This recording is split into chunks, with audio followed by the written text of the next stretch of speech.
setelah dipotong itu Domingus kemana nih? Rohnya kemana nih Nah saat itu? haleluya, itu yang indahnya itu sebenarnya. Yang saya mau bagikan bahwa sebenarnya kematian itu indah. Hmm, Orang kalau percaya Yesus matinya enak. hmm, Ketika rohnya keluar hmm. pasti ada malaikat. Wow. Dan Domingus mengalami itu. Saya ngalamin itu. Tapi kalau nggak percaya, kuncinya cuma hanya Yesus. Kalau nggak percaya, nggak beriman kepada Dia, waktu kita meninggal, roh kita keluar, mau sebut siapa? Tapi dalam keadaan sekejap, roh saya itu melayang-layang di atas tubuh saya loh. Lalu roh saya melayang-layang di atas tubuh, tapi roh saya bisa lihat tubuh saya tertinggal. Lalu roh saya berkata gini loh, badan saya tinggal. Selanjutnya roh saya ini berdiri.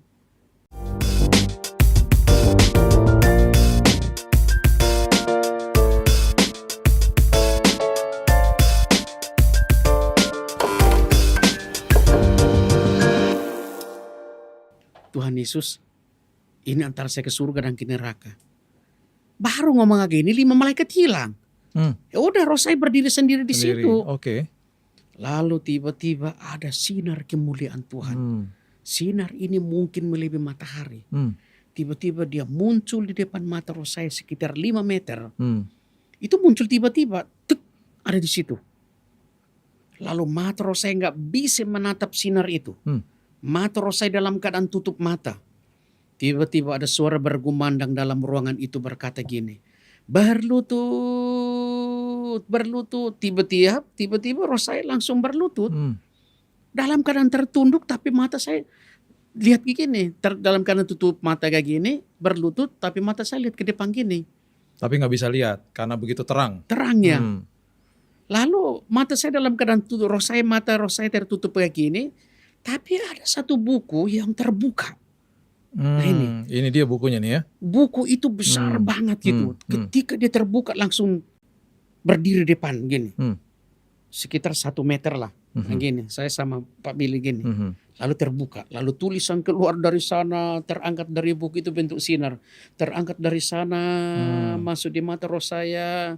Tiba-tiba hilang, keluar. Ini apa? Tulisan apa? Nama-nama orang? Itu tulisan-tulisan nggak bisa karena keluarnya cepat, jadi nggak sempat baca gitu. Oke. Dan nggak lihat juga itu bahasa apa? Bahasa apa gitu. Pokoknya keluar masuk di mata roh saya, hilang, keluar. Tiba-tiba tinggal kertas putih. Lalu terbuka lembaran yang kedua. Baru terbuka begini, saya lagi berdiri narik kambing. Mulai narik kambing ini, jerat itu kambing. Sampai potong kambing, makan dagingnya hilang. Tiba-tiba keluar lagi. Jerat ayam, bakar itu ayam, makan dagingnya hilang. Loh, Tuhan ini kan dosa saya. Ini perbuatan saya Tuhan. Lagi dikasih lihat perbuatan-perbuatan dulu yang di dunia. Nah itu. Yang lagi nyuri-nyuri kambing, nyuri ayam dikasih lihat di situ, di buku itu. Wow. Dan apa yang saya lakukan waktu saya masih di kampung saya di timur sana. Curi binatang orang, Tuhan kasih keluar semua di situ. Wow. Iya. Jadi ya istilahnya kita ambil barang kayak gini, ya disuting. Sampai potong, bakar dagingnya, makan, hilang. Dan memang itu yang Domi lakukan. Itu yang nyuri, saya lakukan. Potong, bakar, makan dagingnya, hilang. Loh Tuhan ini kan dosa saya. Iya. Ini perbuatan saya Tuhan. Iya. Begitu banyak keluar di situ. Tiba-tiba roh saya ngomong gini, Tuhan Yesus ini perbuatan saya. Ini minggu yang lalu, bulan yang lalu, tahun yang lalu saya melakukan kejahatan. Engkau nyatakan di tempat ini Tuhan. Tiba-tiba tinggal kertas putih. Tuh hilang. Lalu terbuka lagi lembaran yang ketiga. Lalu waktu terbuka begini, tulisan begitu banyak. Mungkin itu sakit hati, dendam, akar kepahitan. Itu tulisan pasti perbuatan apa yang kita pikirkan dulu, itu. Iya. Duh, iya. Aku pernah nyuri rambu lalu lintas dulu di pas masih kuliah. Pasti ntar keluar juga dari sana. Terus? Itu keluar gitu. Ya keluar. Lalu roh saya ngomong gini, Tuhan Yesus. Tapi saya sampai hari ini berpikir gini, secara manusia tidak mungkin kita berpikir seperti itu. Apa tulisan ini? Kok kita bisa tahu kembali kita punya masalah gitu, masa lalu kita? Memang Tuhan Itu nyatakan di Iya. situ. Tapi akhirnya apa setelah itu? Tuhan memperlihatkan semua kejahatan kita. Apa yang kita lakukan, Tuhan memperlihatkannya. Nah, bagaimana kita bisa tahu ini? Karena roh Allah itu ada dalam dirimu. Roh Allah, Roh Kudus itu berada dalam diri kita ini. Maka itu roh kita ini ada dua gitu. Kalau saya berpikir gitu, roh manusia sama roh Tuhan itu sudah berada dalam roh kita. Makanya dia bisa ngerti. Kalau roh kita sendiri pasti jadi bego. Apa ya itu? Tapi karena Roh Kudus itu tinggal dalam hidup. Tapi nggak ada penghakiman, maksudnya penghukuman di saat itu dong. Maksudnya kan itu dosa yang lama, dosa yang sudah sudah lewat. Ya, jadi bagaimana kita bisa tahu? Karena memang Roh Kudus itu tinggal dalam kehidupan orang percaya, sehingga ketika sampai di sana apa yang dilakukan itu ada Tuhan yang berbicara. Tapi oke, langsung. Setelah semua dilihat dosa-dosa yang lama itu, apa perasaan Domi setelah itu? Tertuduh lah atau merasa, waduh, aku dihakimi nih semuanya. Apa perasaannya? Itu nggak ada pikiran itu, tapi nggak ada. Tiba-tiba yang lembaran ketiga itu, Rasul langsung ngomong gini, Tuhan Yesus saya tahu, Engkau mati di atas kayu salib untuk menebus dosa saya. Oh gitu, amin. Ya. Tiba-tiba yang tadi tulisan begitu banyak dalam sekejap, terhapus semua. Semua dosa telah dihapuskan di kayu salib. Nggak ada lagi. Lalu terbuka lembaran keempat, nggak ada tulisan lagi. Lalu tiba-tiba Rasul langsung buka mata kayak gini. Buku besar ini kok hilang. Lalu Rasul lihat ke sinar tadi. Ya, di belakang sana kan ada sinar. Tapi di tempat sinar itu kok hilang. Diganti dengan altar yang bulat. Ada mimbar yang bulat itu tinggi sekitar 5 meter, baru besar itu. Ya. Lalu ada tangga yang naik, naik sampai di atas. Tapi itu juga bercahaya begitu luar biasa, nggak seperti tadi sinar itu. Lalu di atasnya ada kursi ukiran yang begitu bagus. Rasul langsung ngomong, oh ini tempat Tuhan Yesus. Tahta. Ini takhta surga. Tiba-tiba langsung ada suara ngomong. Domingus pulang. Belum tiba saatnya untuk datang melihat aku. Wow. Ya itu. Wow. Jadi itu titik di mana akhirnya rohnya Domingus nih balik lagi ke tubuhnya ya akhirnya. Belum, itu belum. Itu belum. Belum, cuman baru ada suara bilang ini belum waktunya. Iya. Oh. Suara itu saya pertama lihat ke samping kiri kanan, ini siapa sih yang ngomong gitu kan. Tapi suara itu yang kedua kali dia ngomong lagi seperti yang sama. Nah suara yang ketiga Rasul langsung lihat kayak gini. Rupanya Tuhan Yesus menunggang kuda putih. Oke. Dari rambut sampai leher itu bercahaya. Ya bentuk kepala lah. Bisa lihat mukanya?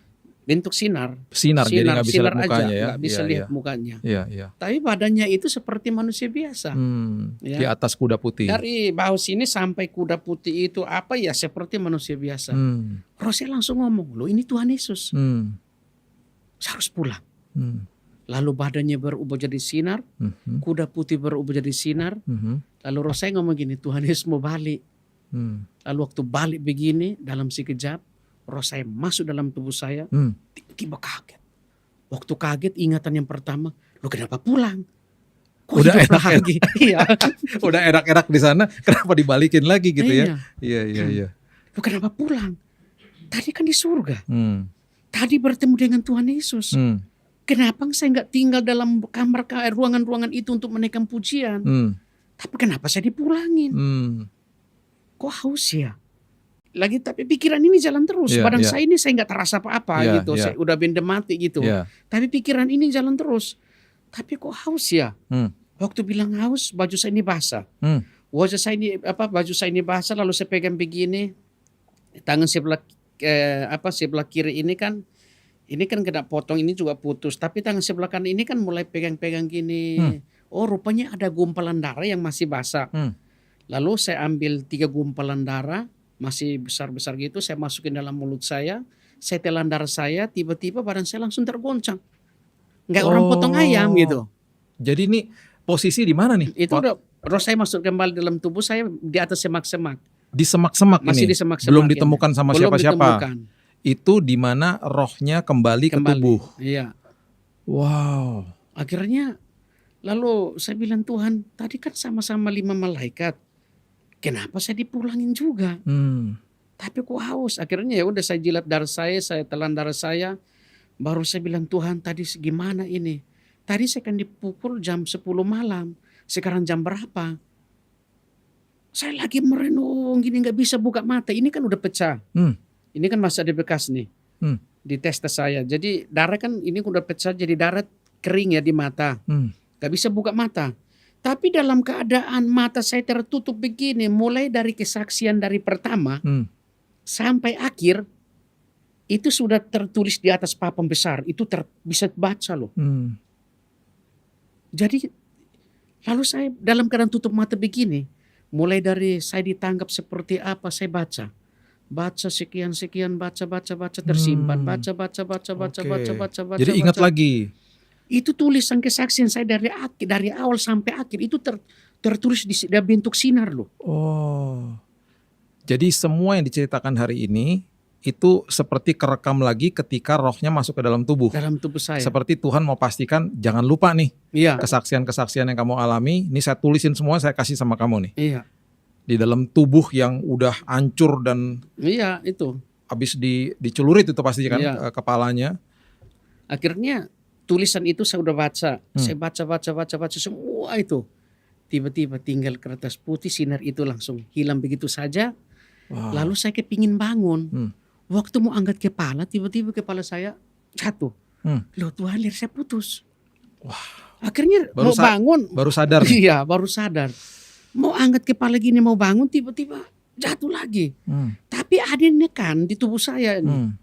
Tak tahunya waktu mereka bunuh saya dibuang di semak-semak, mereka potong daun pisang, saya ditutupin. Nah waktu ditutupin itu rupanya kepala saya di luar, nggak kena tutup. Gitu. Jadi kepala saya di luar nih. Makanya saya mau angkat kepala gini memang terangkat, tapi tiba-tiba jatuh. Akhirnya darah kan banyak itu. Ya udah saya tidur hari berdoa aja, Tuhan gerakan orang supaya saya dibawa ke rumah sakit. Sempat ngecek-ngecek gak lehernya? Dipegang-pegang gini enggak? Itu udah begini. Jadi saya berteriak, tolong, tapi suara nggak keluar lewat mulut. Tapi kok tadi saya dipukul kan, taunya saya dipukul pakai balok.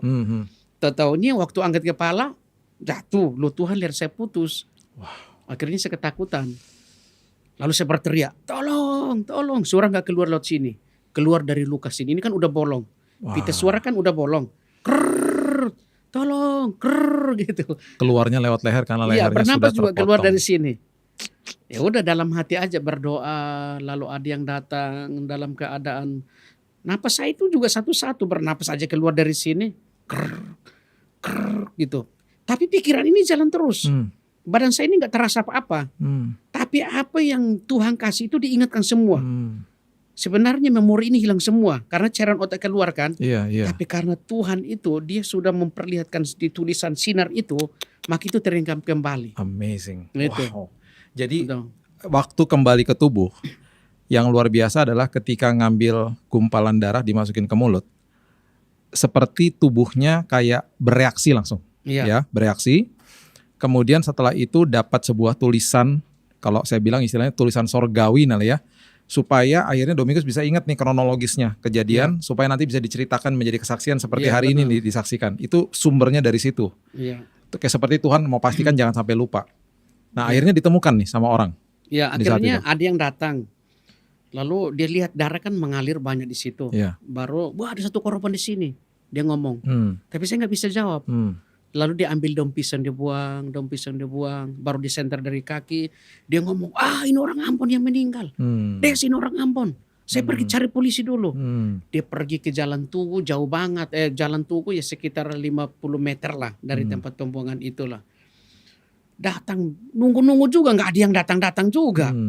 Lalu ada satu bapak datang lagi, dia senter lagi, ada satu korban di sini lagi.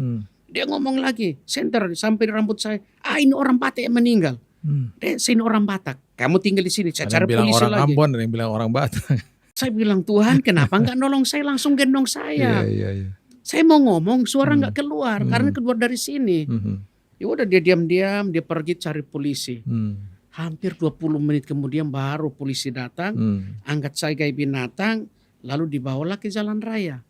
Sampai jalan raya, taruh di atas itu aspal, mereka periksa identitas, bilang tidak ada. Orang ini sudah meninggal, bawa dia ke rumah sakit yang dekat sini. Mereka bilang gitu, udah meninggal? Udah meninggal. Karena memang berarti waktu diangkat Domingus itu tidak bereaksi berarti ya? Udah nggak ini, saya nggak bisa ngomong. Pikiran jalan terus. Pikiran jalan tapi nggak bereaksi apa-apa. Nggak Jadi bisa. mereka pikirnya ya, lagian kepalanya udah tinggal dikit lagi putus, beneran putus nih kan. Mereka langsung berpikir, udah mati lah nih orang. Yang ini kan bahu ini kan putus ini. Yang pegang kan cuman urat besar yang ini.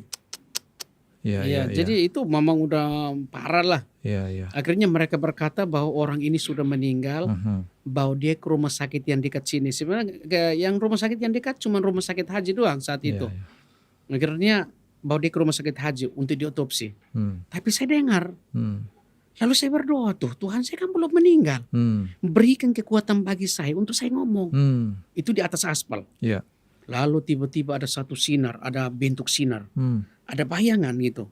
Bentuk sinar nih, dia masuk, tiba-tiba sinar ini dia masuk, tiba-tiba keluar dari kaki saya, langsung sinar bulat ini tiba-tiba dia keluar, langsung begitu hilang.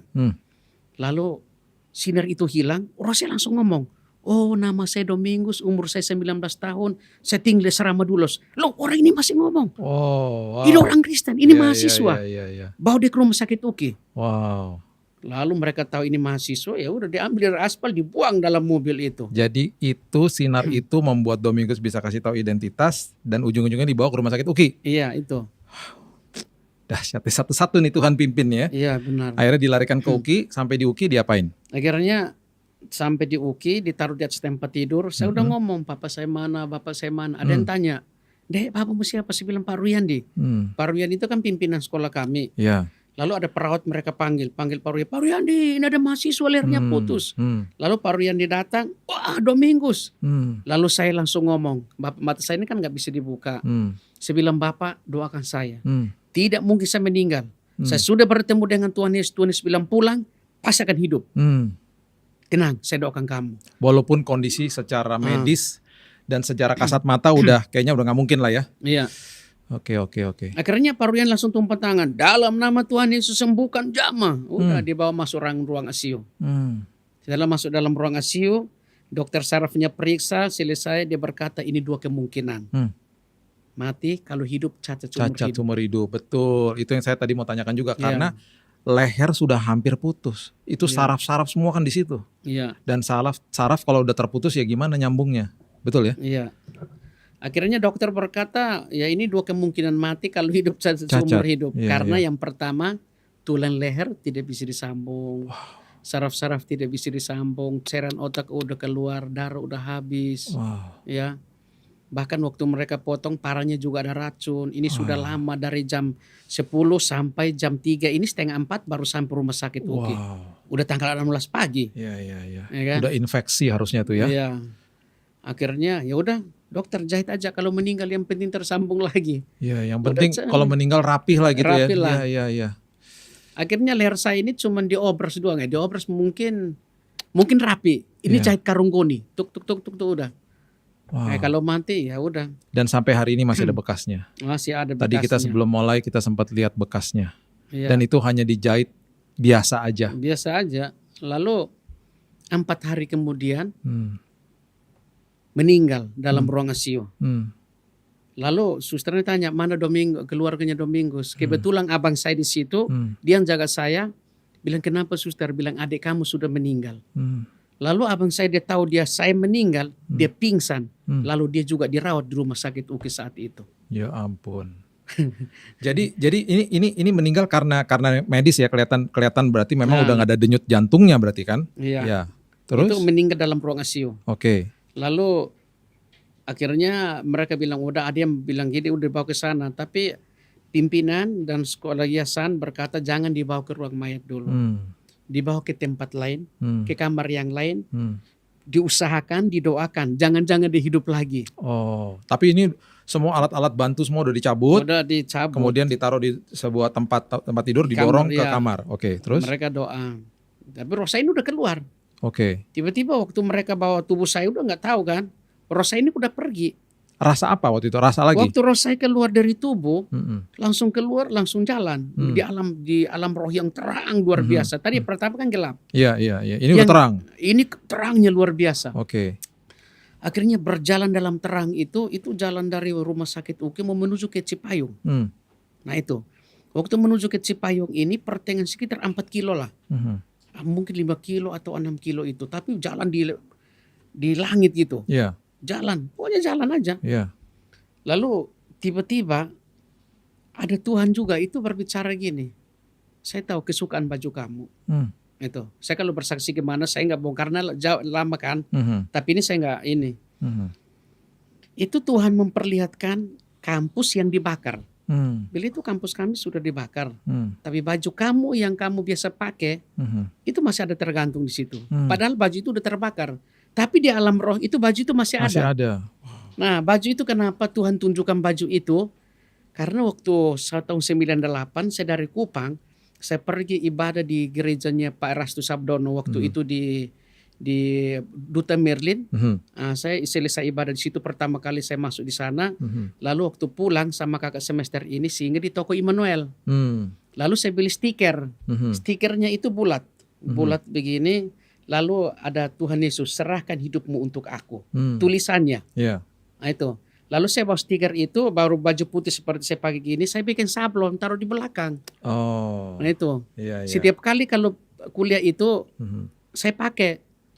Bikin sablon Tuhan Yesus itu, serahkan hidupmu untuk aku. Jadi saya lihat dari jarak jauh itu, baju saya masih ada. Tuhan Yesus itu kan baju saya, kesukaan saya. Ya sekarang masih ada. Tiba-tiba lalu ada suara itu, balik. Tiba-tiba dengar suara bilang balik, roh saya lihat kayak gini. Tuhan Yesus berdiri di atas segumpalan awan. Di segumpalan awan besar, lalu roh saya lihat Tuhan Yesus terus. Tiba-tiba ada segumpalan awan mulai turun menutup pintu Tuhan Yesus. Tiba-tiba roh saya langsung berkata bilang, pulang gini dalam sekejap. Mungkin Tuhan Yesus langsung tiup. Tahu-taunya udah berada di depan pintu.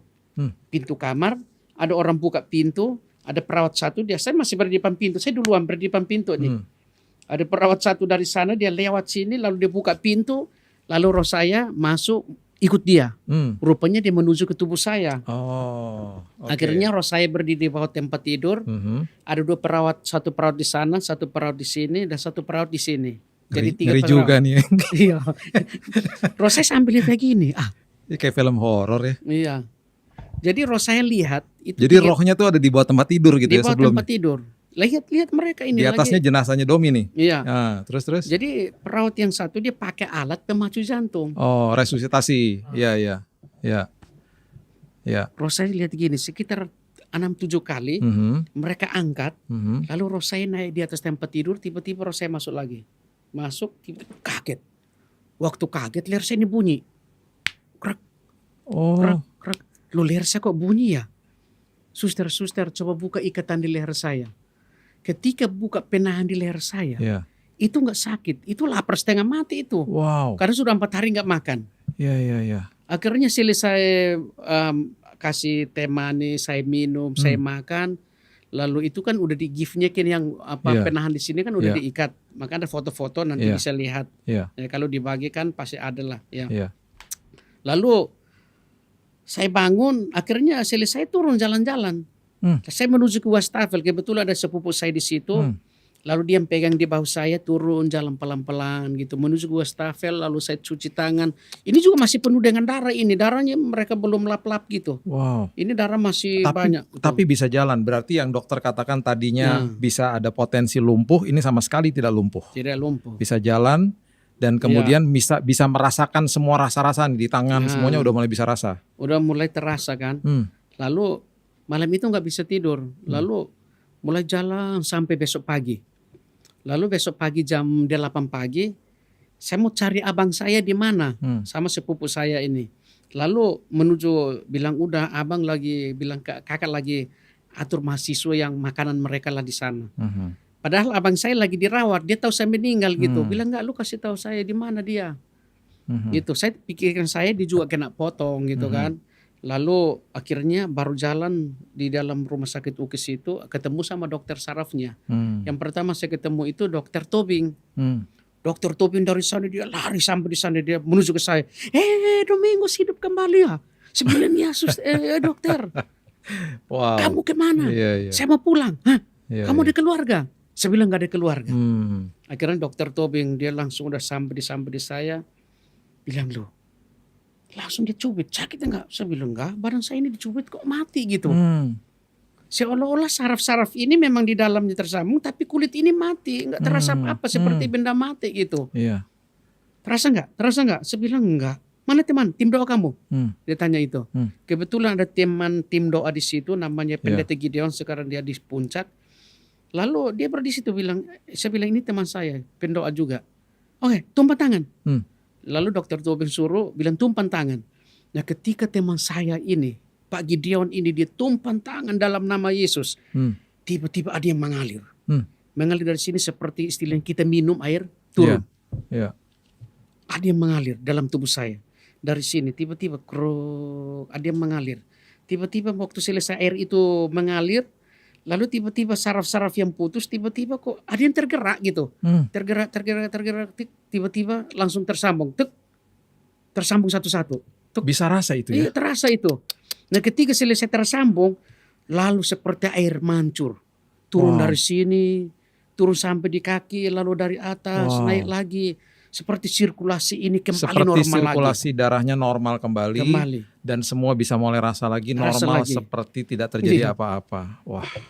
Akhirnya Dokter Tobing cubit. Sakit enggak? Sakit. Cubit telinga. Sakit enggak? Sakit. Akhirnya ini. Dalam Tuhan tidak ada mustahil. Dia ngomong kayak gitu. Jadi dalam beberapa hari ini setelah rohnya kembali, pemulihannya juga nih. Ada prosesnya juga tuh. Ya. Dan itu satu-satu ada momen-momen yang bisa digambarkan sampai hari ini bisa ingat semuanya. Ketika rohnya balik, rohnya lagi nunggu resusitasi, terus balik ke dalam tubuh, kemudian mulai bisa jalan, kemudian sampai proses pemulihan di mana sarafnya bisa berasa semua. Dan sampai hari ini, yang tadinya saya ketemu Domingus dan waktu saat itu ketika ditemukan jenazahnya, kalau nggak salah dulu Domingus pernah bilang beratnya cuma 20 kilo. Sekarang udah berapa nih beratnya? 63. Anak sudah? 2. Anak sudah 2. Wow. Jadi setelah diberikan kesempatan kedua nih sama Tuhan. Dan ini kesempatan kedua bukan kesempatan yang banyak orang yang sakit disembuhkan, termasuk saya juga sakit disembuhkan. Ini mati loh. Mati dibangkitkan sama Tuhan. Dan secara medis sepertinya bukan sepertinya ya udah nggak mungkin lah gitu ya untuk hidup kembali. Apa yang dirasakan setelah itu dan apa yang mau dilakukan dalam hidup inilah? Iya, akhirnya saat itu dokter ketemu sama dokternya, dokter berkata anak ini kalau dihidup tidak mungkin berbicara. Anak ini kalau dihidup pasti lumpuh total. Sehingga sampai hari ini tidak ada lumpuh, tidak ada bego-bego dalam hidup saya. Iya, luar biasa. Nah, sehingga lewat peristiwa ini akhirnya Tuhan mempersiapkan saya sebagai pelayan. Saksi hidupnya Tuhan. Sebagai penginjil. Iya. Sebagai pergi untuk memberitakan Injil, untuk menuntaskan amanat agung. Yesus Kristus, Matius 28 ayat 19 sampai 20. Amin. Pergi dan beritakan Injil. Amin. Baptislah mereka dalam nama Bapa, Putra dan Roh Kudus. Amin. Mulai dari tahun 2000 sampai hari ini. Dan inilah yang Tuhan bawa saya ke negara-negara lain, ke perkampungan-perkampungan untuk memberitakan Injil. Domingus ini teman-teman ngopi udah penginjilan kemana-mana dan bukan hanya sekedar ke daerah-daerah saja, tapi Tuhan juga mengirim dia ke bangsa-bangsa. Satu hari dulu pernah kita sama-sama ke Amerika ya, kita memberikan kesaksian di sana dan banyak orang yang akhirnya diselamatkan, dipulihkan hidupnya karena kita tahu di kota-kota atau di negara-negara berkembang biasanya hidupnya pakai logik. Dan ketika mereka mendengarkan kesaksian nyata seperti begini, banyak jiwa diselamatkan. Domingus, saya senang banget bisa ketemu lagi hari ini. Amen. Kita sudah berteman sejak saat itu, kita ketemu dan sampai hari ini kita masih berteman, kita masih ngobrol-ngobrol, selalu kontak-kontak. Senang banget bisa datang ke podcast aku. Thank you banget. Sebagai closing, apa nih mau dibagikan kepada yang nonton? Value apa, nilai apa nih yang Domingus mau bagikan? Amin. Jadi lewat kesaksian ini, lewat peristiwa ini bahwa kita ikut Tuhan, bukan hanya berkat yang kita dapat, tapi memang harus mengalami berbagai macam penderitaan yang Tuhan akan izinkan dalam hidup kita. Namun yakinlah, di balik setiap masalah terjadi dalam kehidupan kita, di balik sana mujizat Tuhan pasti akan terjadi. Amin. Amin. Yes. Seperti saya nggak pernah berpikir bahwa saya bisa hidup lagi. Yes. Saya tahu saya akan mati. Ya. Ya. Tapi Tuhan melihat bagaimana iman kita ini, ya, udah di tangan masa. Ya. Tuhan tahu, ini umurmu kan baru 19 tahun. Ya. Daripada lu pulang ke surga, cuman hanya tiap hari nyanyi memuliakan nama saya, ya udah lu pulang lagi lah. Seutus kamu pulang, banyak tugas lah. Iya. Oke, thank you Domingus, thank you banget. Sama-sama. Udah bisa hadir ke sini, teman-teman ngopi.